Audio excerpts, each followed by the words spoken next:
பஞ்சபூதங்களின் ஆட்சியில் உருவாக்கப்பட்ட இந்த பிரபஞ்சத்தில் இயற்கையை இனிமைப்படுத்த மட்டுமே மனிதன் படைக்கப்பட்டான் என்று ஸ்ரீ கிருஷ்ணர் கீதையில் தீர்க்கமாக உபதேசித்துள்ளார்.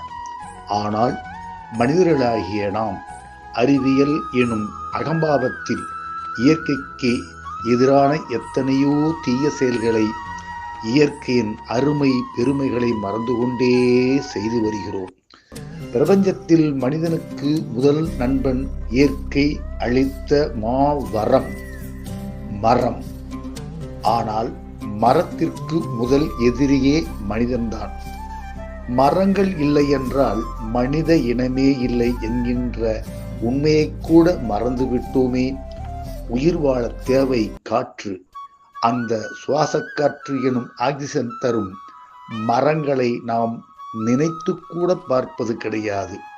உயர்ந்து நிற்கும் மரமெல்லாம் என்றோ ஒரு நாள் விதைகளாக மண்ணில் விழுந்தவை.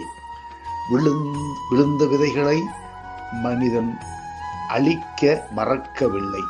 கிளி வளர்த்தேன் பறந்து விட்டது, அணில் வளர்த்தேன் ஓடிவிட்டது, மரம் வளர்த்தேன் இரண்டும் திரும்பி வந்துவிட்டது என்று ஒரு கவிஞர் பாடியுள்ளார்.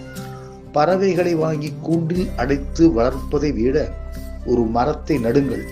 பறவைகளே அதில் நன்றாக கூடிகட்டி வாழ்ந்து கொள்ளும். செல்போன் சூடாவதை பார்த்து கவலைப்படும் மனித இனம் இந்த பிரபஞ்சம் சூடாவதை எண்ணி என்றுமே கவலைப்படுவதில்லை. காடுகள் அழிந்தபின் விளைவுகள் கரிமல வாயுகள் வளிமண்டலத்தில் கலந்துவிடும். புவி வெப்பம் அதிகரிக்கும். உயிரினங்களின் வாழ்விடங்கள் பாதிக்கும். சுற்றுச்சூழல் சர்வநாசமடையும்.